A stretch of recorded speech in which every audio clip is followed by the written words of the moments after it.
Hi, I'm Lucinda. At my sister's wedding, my parents smiled, raised their glasses, then hit me and threw me out when I refused to give her my $650,000 home. But that moment, that wasn't the worst of it. It was the years before, the silence they expected, the money they took without asking, the way they called it family when it was really theft with a ribbon on top. What kind of family plans your betrayal like a celebration? You ever been the one no one expected to fight back? Until you did? It started with a text. 5 plain words from my mother. Dinner this Saturday, just us. Important.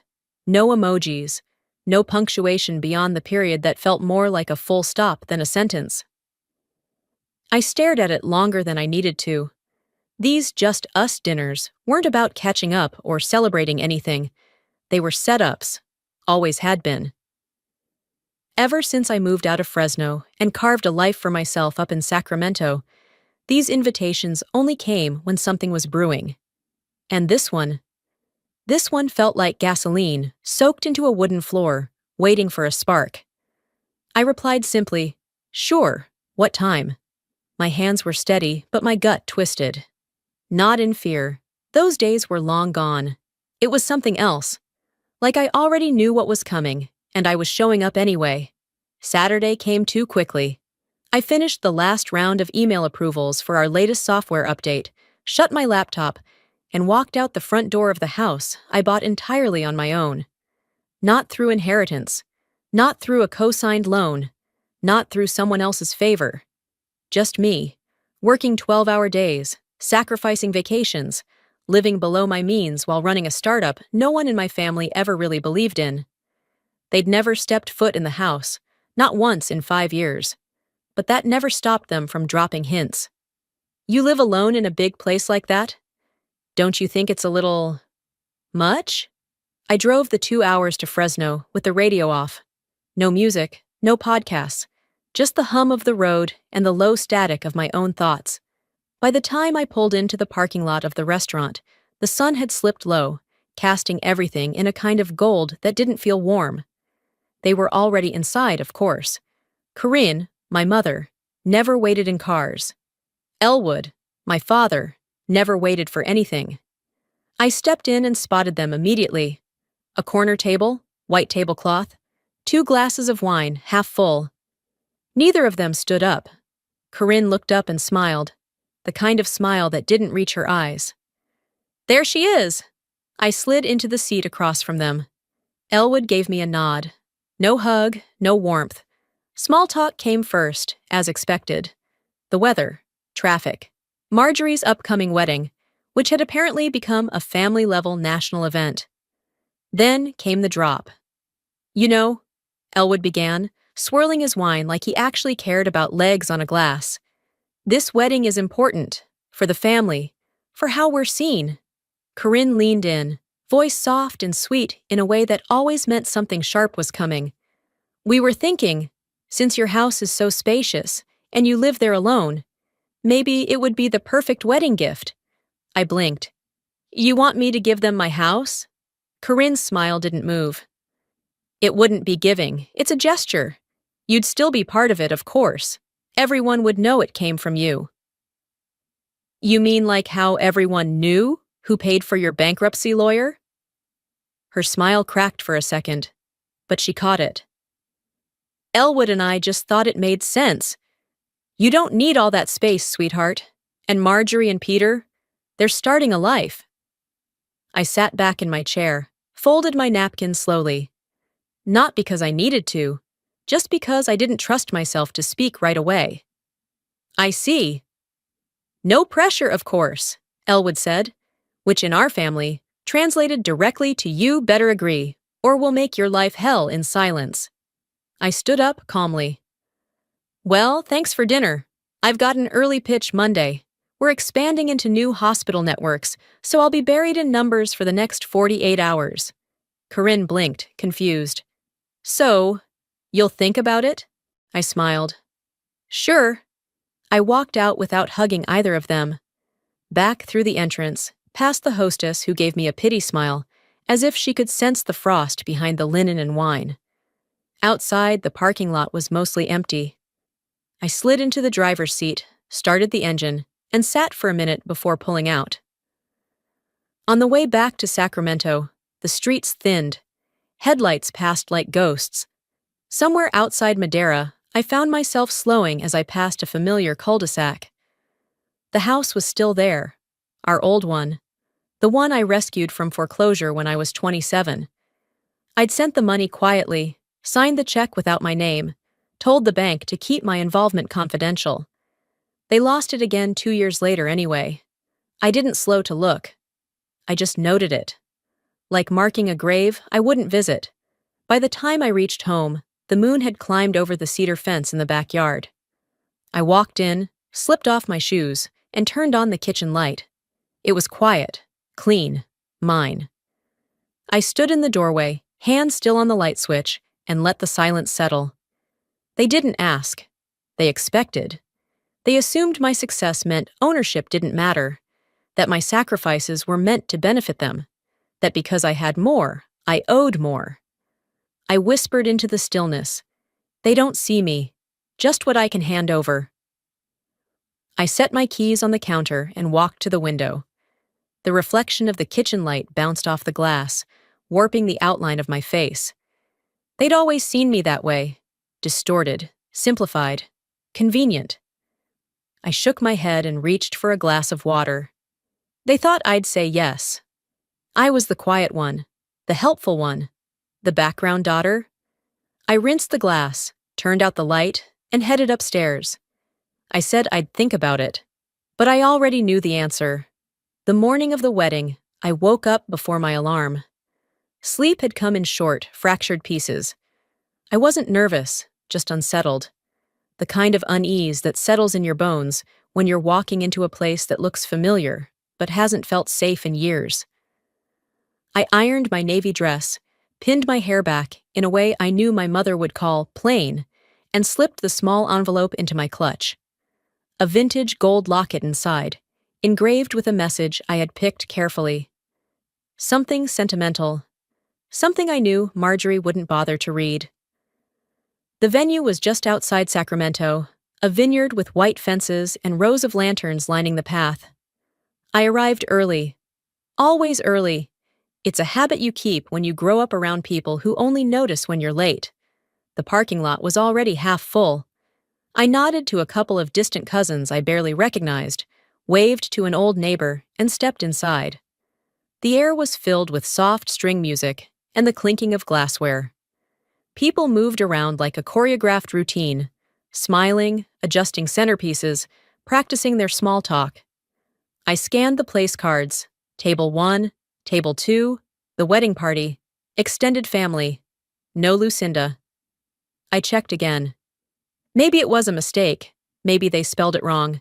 Maybe someone moved the card. But no, it wasn't there. A server passed by, and I gently stopped her. "Excuse me, could you help me find my seat?" She glanced down at her clipboard, flipped a page, and pointed toward the back. "You're at Table 14, just past the restrooms, near the fire exit." Table 14 had a broken chair, a mismatched centerpiece, and 3 empty spots next to it. I sat down anyway, adjusted my dress, smoothed the fabric like it might matter to someone. It didn't. 10 minutes later, a woman in a red satin dress walked up to me, balancing a glass of champagne in one hand and a clutch in the other. "Oh," she said with a bright smile. "Are you with the staff? I've been trying to find someone to help set up the gift table." I didn't blink. "No, I'm the bride's sister." Her smile faltered, and her face flushed the color of her dress. Oh my God, I'm so sorry. You're just—" "It's fine," I said, even though it wasn't. She backed away quickly, mumbling something about needing to find her seat. I watched her go, then looked down at the envelope in my lap. I held it for a moment, thumb tracing the edge, then stood up and walked it to the gift table myself. Nobody noticed. Nobody stopped me. I placed it gently on the pile of glittering boxes and ribboned bags, next to something that looked like it belonged in a Tiffany catalog. Mine looked small, quiet, like me. As I turned to head back to my table, a flash went off. Marjorie had arrived. She stepped out of a black sedan in a white dress that shimmered like glass under the sun. Photographers surrounded her, and Mom and Dad flanked her sides like royal guards. All beaming, all posed. I stood in the doorway and watched. I didn't wave, didn't smile. I just watched. And somewhere in the haze of camera shutters and applause, my mind pulled up a memory I hadn't invited. I was 12. My birthday was coming up.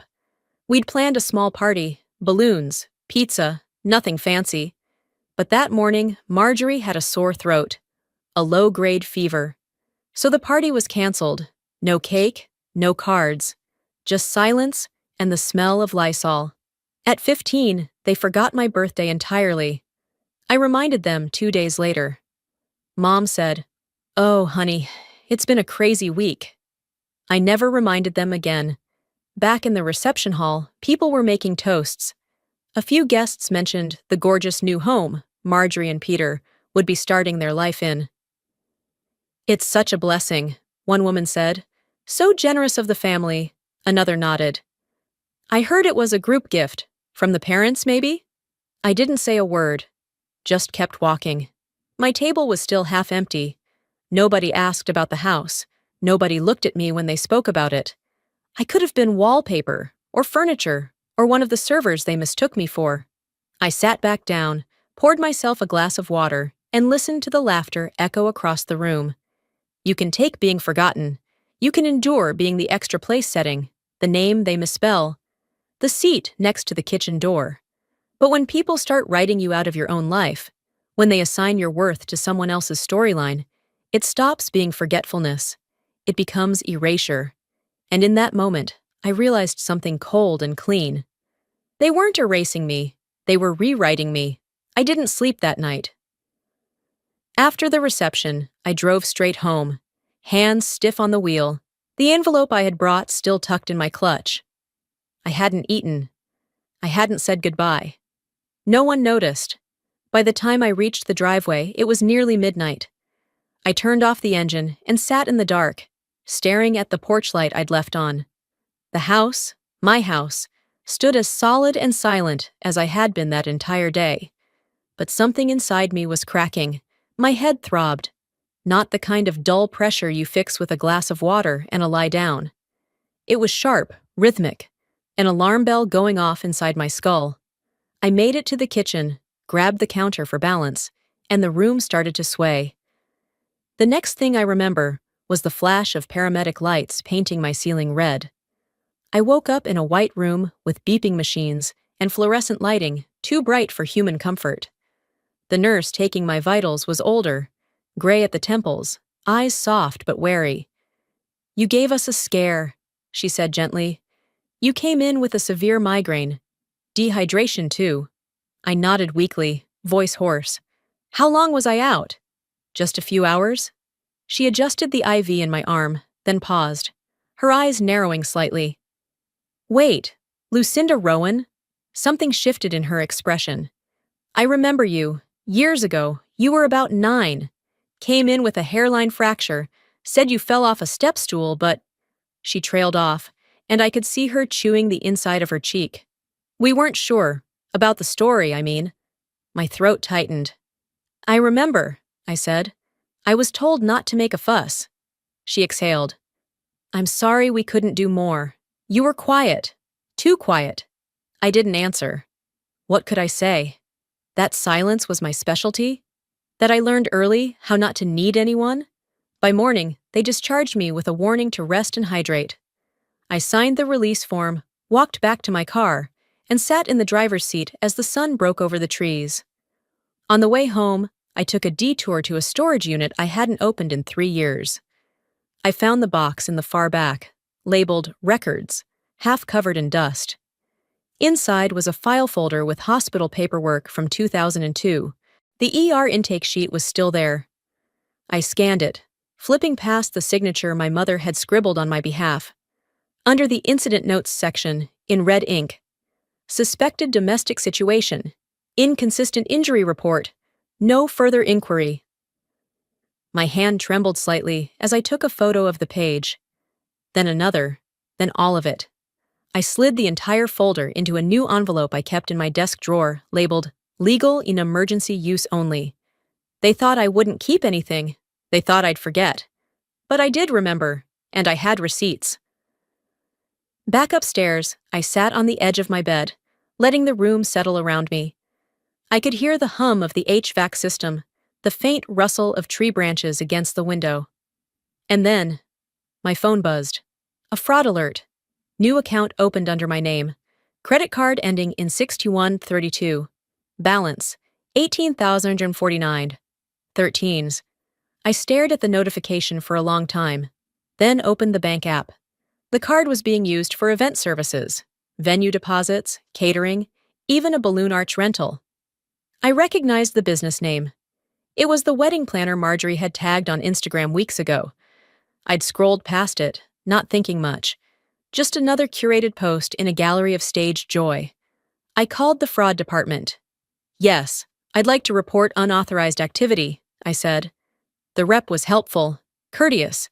He sent me the scanned application form they had on file.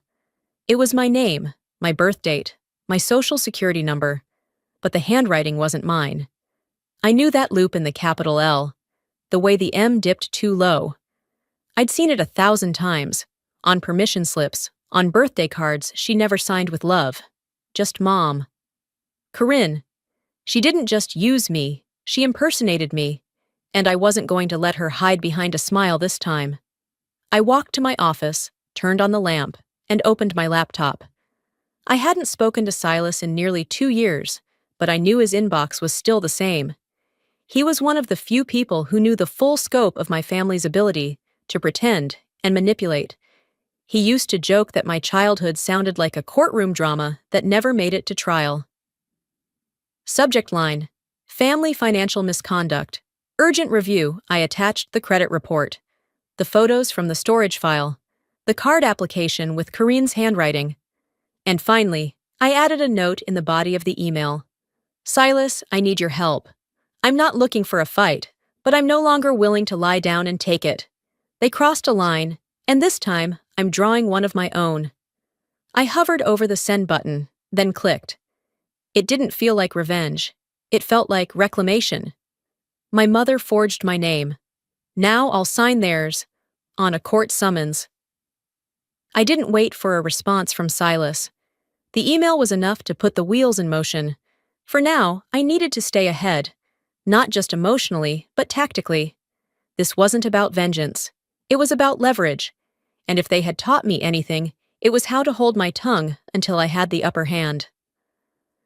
The next morning, after 3 cups of bitter coffee and 1 burned slice of toast I didn't eat, I drove across town to the county records office. I didn't tell anyone I was going. Didn't need to. The building hadn't changed much since the last time I was there. Beige walls, flickering ceiling lights, and a front desk with a plastic divider that smelled faintly of old toner. I filled out the request form, slid my ID through the opening, and waited. The clerk, a woman probably in her late 50s, looked up at me after typing something into her system. "You're requesting sealed medical documentation?" she asked. "Yes, from when I was a minor." She hesitated. "This was marked as private by your legal guardian. There's a note here. Your mother signed a waiver to block external review." I exhaled slowly. "I'm not external. I'm the child." After a beat, she nodded. "Give me a few minutes." When she came back, she was holding a thin manila envelope. No labels. Just a rubber band around it, like it had been forgotten on a shelf. I opened it in my car. Photos. My left wrist, bruised. A progress report from the ER doctor. A scanned document declining investigation into suspected domestic violence. Signed in handwriting I recognized instantly. I had always assumed I tripped, that the bruises were my fault, that the silence afterward was normal. Turns out, my silence had simply been convenient. "They protected the story, not the child," I murmured.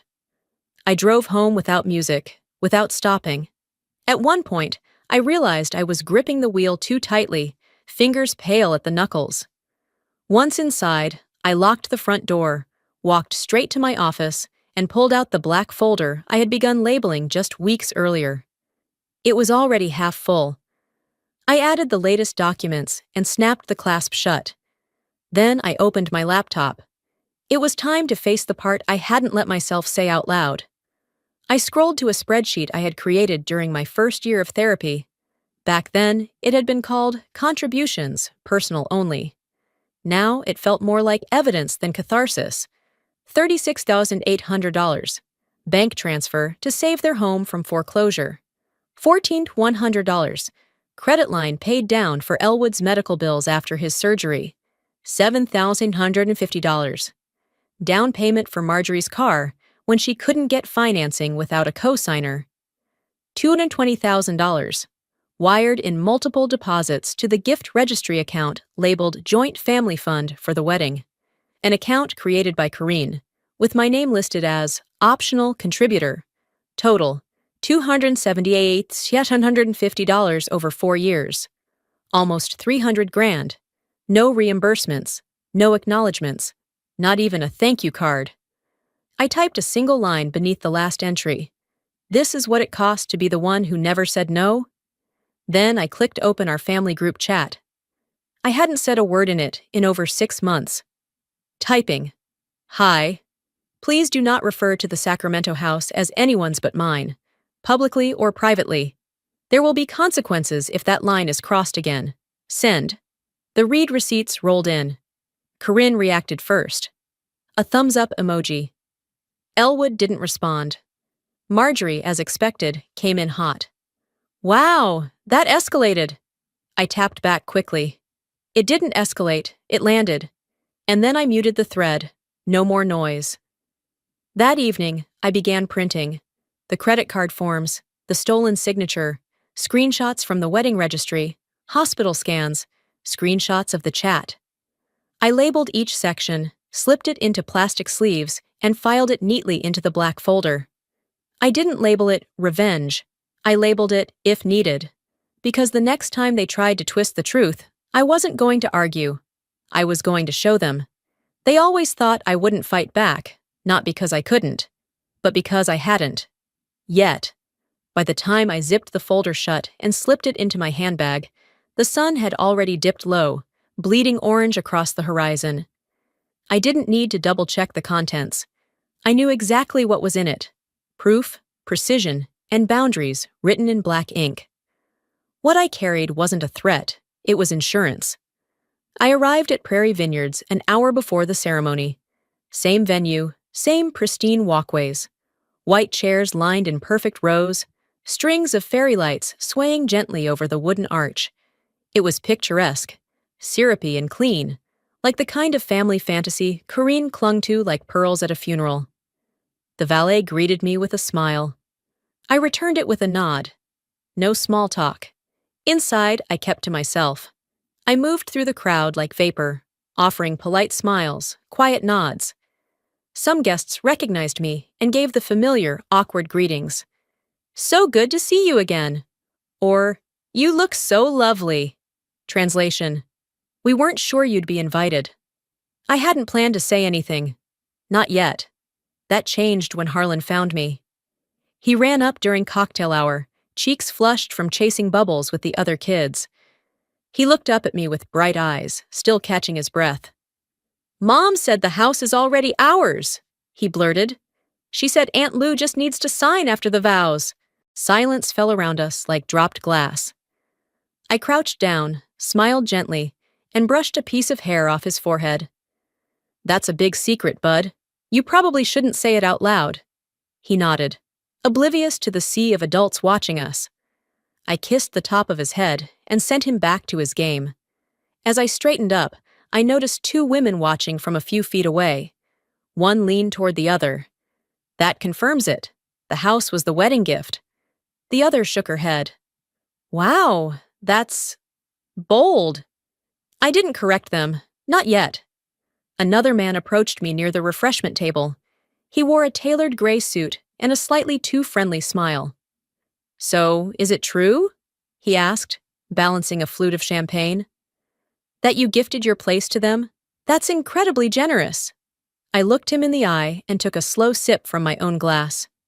Is it generous? I asked. If no one asked. His smile faltered. It's just what people are saying, he added. I'm sure it is. I turned, leaving him with the weight of that answer. It was almost time. The buzz of the crowd shifted as people began moving toward their assigned tables. I waited near the gift table, still holding my clutch. Then I pulled the envelope out. Black, sealed, unlabeled. I placed it gently on top of a pile of ribbon-wrapped boxes and pastel bags. No fanfare, no eyes on me. Just one simple movement, like setting down a stone. Inside were photocopies of everything: the wedding planner charges on the stolen credit card, the registry screenshots, the forged signature. Attached to the front was a single page. This is not a gift, it is theft. Across the room, I met Marjorie's gaze. She was mid-laugh, hand on Peter's arm, glass in the other. Her smile faltered for just a second. Just long enough. I didn't blink, she didn't either. But she knew. And so did a few others who had overheard Harlan. Whispers were already starting to loop through the crowd like smoke. My name was on lips again, not in praise, not in blame, but in curiosity. Let them wonder. I walked to my seat and sat without adjusting my dress. My pulse was calm, my back straight. If they wanted a scene, I would give them one. But it wouldn't be loud, it would be permanent.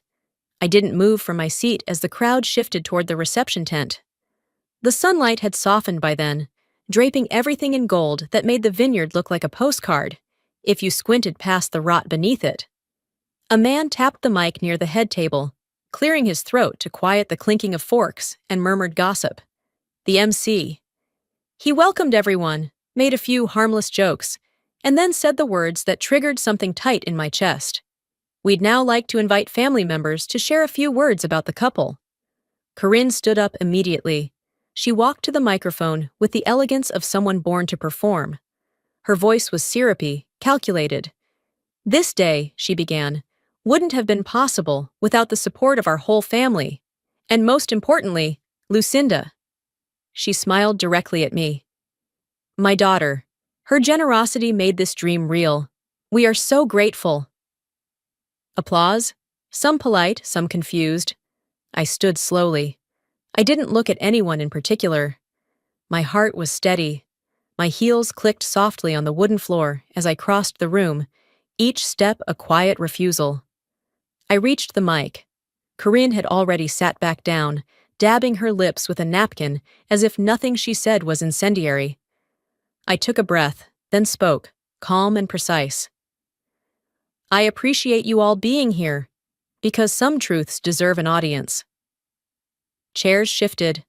Glasses paused midair. The house at 3025 Deer Trail Drive, I continued, is not a gift. It was never discussed. It belongs to me. It was earned, not inherited, not bestowed, and certainly not offered as a wedding favor. Whispers started. I didn't flinch. I have documentation, I said, of fraudulent charges, financial coercion, and misuse of identity, my identity. It's all in the black envelope on the gift table. I looked toward Corinne, then to Elwood, then to Marjorie. No one here is entitled to rewrite my life for convenience, and I'm done letting silence be mistaken for compliance. There was no shouting, no trembling in my voice, just steel, just the kind of clarity that cuts deeper than any insult ever could. The room didn't breathe. Then a chair scraped. I turned. Elwood. He was walking toward me, jaw tight, fists clenched. Enough, he said under his breath, though everyone could hear him. You've said your piece. He didn't stop. There was a half-filled champagne glass on the table next to him. He grabbed it, and before I could step back, he swung it. The rim of the glass struck my forehead, hard. A sharp, hot bloom of pain exploded across my face. The sound it made was worse than the pain. A wet crack, followed by gasps. Then silence. I touched my head and felt something warm trickling down the side of my cheek. Blood. My vision blurred, but I stayed standing. Corinne shot up from her seat, face contorted in something that wasn't shame or concern. It was fury. "You had to do this here?" she shouted.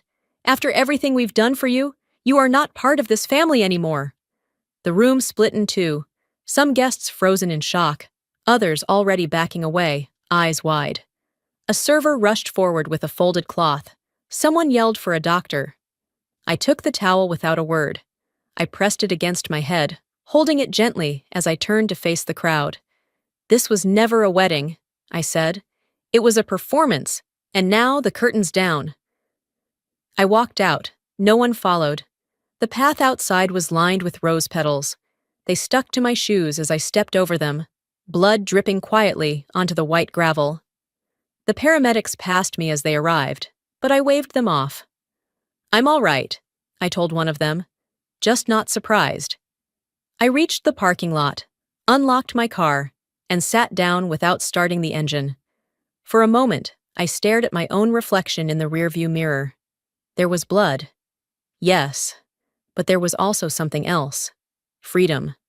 I wasn't just kicked out of a wedding, I was expelled from a lie. I didn't cry. I didn't shake. I didn't even bleed that long. Back home, I cleaned the wound with surgical precision. A butterfly bandage closed the gash just above my brow. It would scar, but not enough to be visible unless someone was looking for it, and most people never look that closely. The next morning, I woke up with my inbox already flooded. Not from friends, not from family, from strangers. A clip of the champagne glass striking my head had gone viral.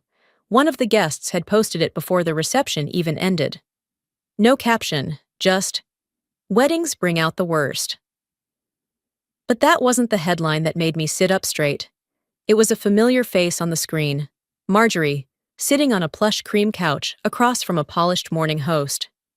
She looked radiant, not a scratch on her. "She's always had trouble letting go," Marjorie told the host, folding her hands carefully in her lap. "We tried to be there for her, but resentment can rot everything from the inside. We thought she was getting help." The host leaned in, feigning concern. "So you're saying this wasn't a one-time outburst?" "Oh no," Marjorie said, her voice hushed. "There's history, emotional instability, a pattern of jealousy." I muted the video. I didn't need to hear more. They were doing it again, rewriting me. This time for public consumption. Comments were already pouring in. "She ruined her sister's wedding." Classic bitter sibling energy. "Entitled much." Imagine pulling this kind of stunt on someone's big day. I set the phone down, walked into the kitchen, and brewed coffee without looking at the counter. My hands moved on autopilot, but my mind was razor-focused. I opened my laptop, logged into the secure server Silas had set up. The folder was already updated. Case. Vexley. I clicked open the video file first. Guest footage of the glass hitting me.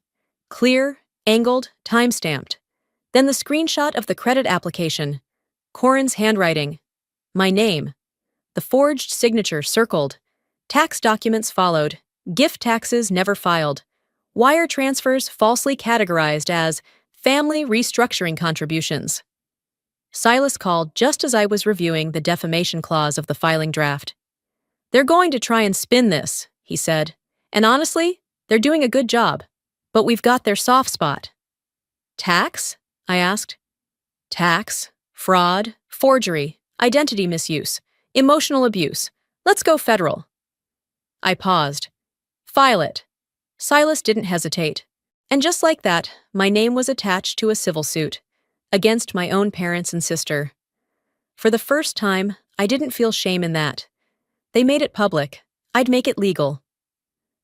Later that day, Silas's team released a timeline to the press. No interviews, no opinions. Just facts, medical records, payment logs, court documents, photographs, eyewitness statements, screenshots from the wedding video. The media took it from there. Startup CEO presses charges after wedding assault caught on camera. Daughter claims family stole her identity, house, and reputation. Was it a wedding or a setup? For every slanderous comment online, 3 others questioned the official narrative. Some reporters reached out for statements. I declined. I didn't need to explain anything. The truth wasn't fragile. It just needed daylight. By Thursday, my aunt from Oregon messaged me. "I saw what happened. I always thought something wasn't right with how they treated you. If you ever want to talk, I'm here." A cousin I hadn't heard from in a decade sent a text. "Lucinda, I wish I had said something sooner." I didn't respond. I wasn't collecting apologies. I wasn't telling who suddenly found a conscience. I was cutting the rope that tethered me to the story they kept trying to write me out of. They called me unstable. I called them to court. The courthouse smelled like filtered air and dust, clean but stale. I arrived early, sat in the corridor outside courtroom 2C, and watched the second hand circle the clock above the door. People passed by, lawyers in navy suits, clerks holding clipboards, strangers avoiding eye contact. None of them knew my name, not yet. Silas arrived 5 minutes before we were called in. He didn't say much. He didn't need to. He handed me a bottle of water, gave my shoulder a quick squeeze, and walked in with calm steps. He had done this before. I hadn't, but that didn't mean I wasn't ready.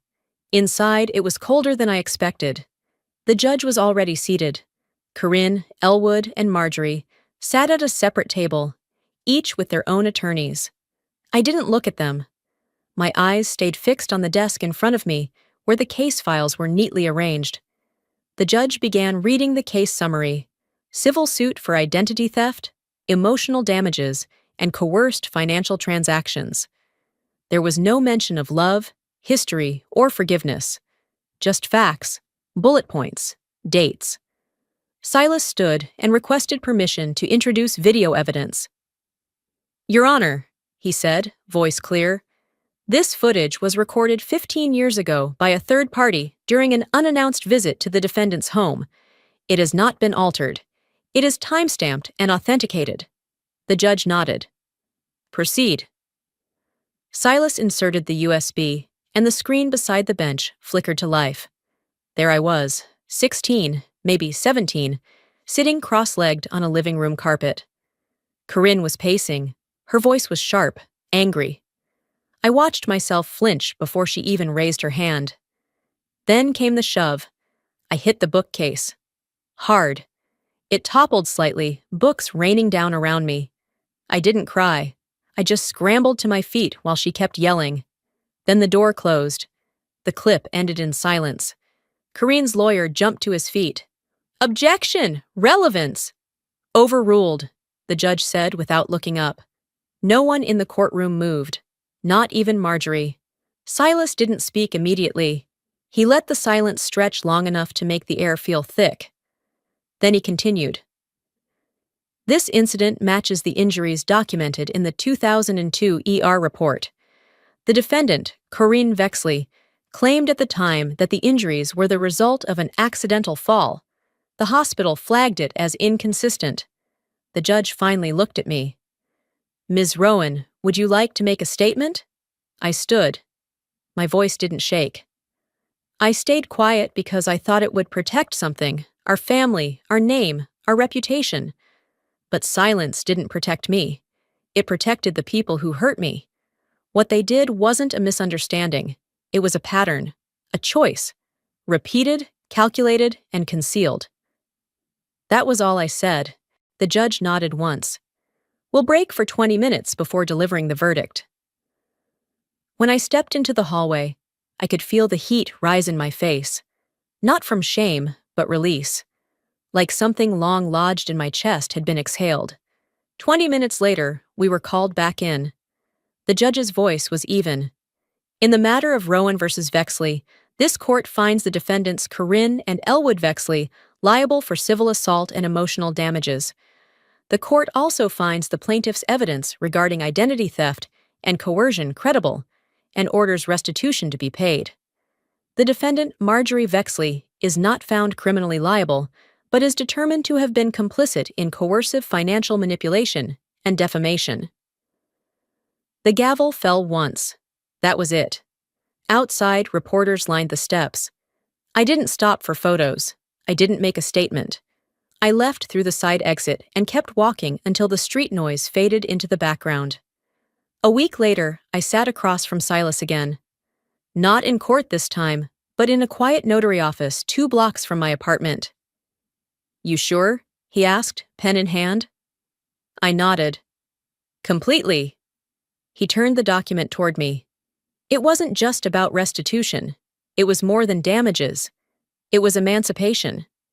I signed a legal petition to sever familial responsibility in all state records.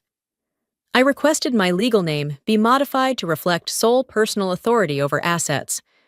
I blocked all inheritance claims from the 3 of them. I gave them nothing. No piece of me, no tie to chase later, no claim to undo what I had rebuilt.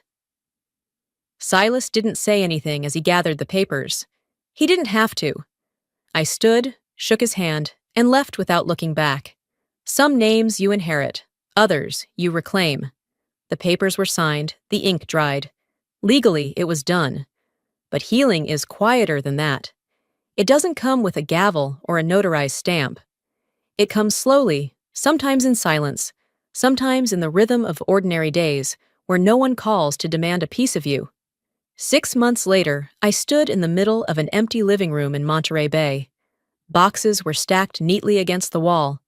The keys to my Sacramento home had been handed over the week before. I didn't cry when I locked the door for the last time. There was nothing left inside to miss. The rental was smaller, modest, some might say. But it had windows facing the sea and a tiny garden out back with wild lavender I could smell through the open kitchen window. No family portraits, no heirlooms, just books, fresh linens, and space that felt untouched by expectation.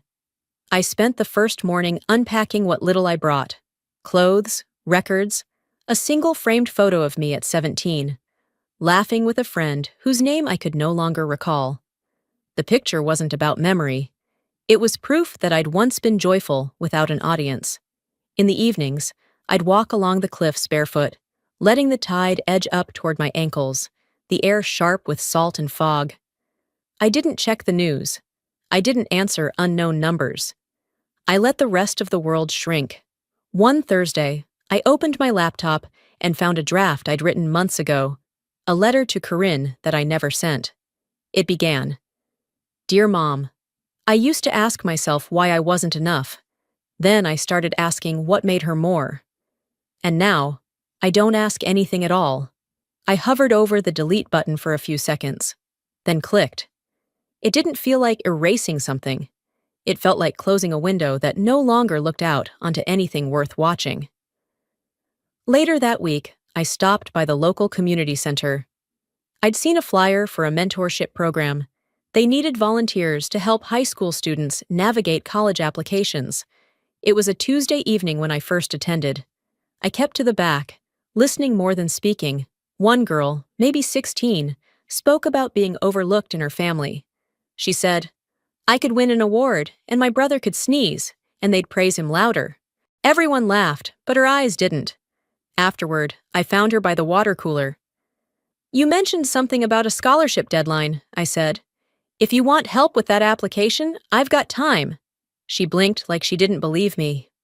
"Why?" "Because someone should," I answered. She paused, then whispered, "You're the first adult who believed me without asking me to prove anything." I smiled but said nothing. I didn't need to fill the space with explanation. Some truths don't need volume to be valid. That night, I walked home with a warmth I hadn't felt in a long time. Not triumph, not vindication, just the kind of quiet that doesn't ache. Weeks passed. The seasons turned again. I still got letters from attorneys. Corinne's lawyer tried to negotiate inheritance terms. Marjorie's PR team issued a statement that blurred facts into sentiment. I didn't respond. They could spin their stories however they wanted, but they couldn't use my silence to write the ending anymore. One evening, just before dusk, I walked down to the beach barefoot. The tide was retreating, and the sand was cool under my feet. The breeze tangled through my hair. And for the first time in years, I didn't feel the need to explain my absence from anything. No calls, no corrections, no just checking in texts I didn't ask for. I paused at the edge of the surf and closed my eyes. They wrote me out. So I wrote myself back in, as someone they could never erase again. Forgiveness is not freedom. Walking away is. Sometimes, walking away isn't weakness, it's wisdom. We're raised to believe that holding families together is a virtue. But no one teaches you what to do when you're the one being held hostage by their silence, their rewriting, their expectations. I didn't fight my family out of anger.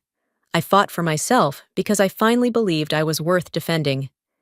And if this story has shown you anything, I hope it's this. Being quiet doesn't mean you're powerless, and choosing peace over approval is one of the bravest things you can ever do. Maybe you've been the one holding the family together, too tired to speak, too loyal to walk away. Or maybe someone once tried to erase you from your own story. If that's you, I want you to know. You're not alone, and you're allowed to rewrite your ending. Let me ask you something from the heart. Have you ever been made to feel like a stranger in your own family? Or had to protect yourself from people who should have protected you? If this story resonated with you, tell me in the comments. Drop a 1 if it hit home, or let me know where you're watching from. And if it didn't connect, I'd love to hear why. Because these stories aren't just mine. They're ours.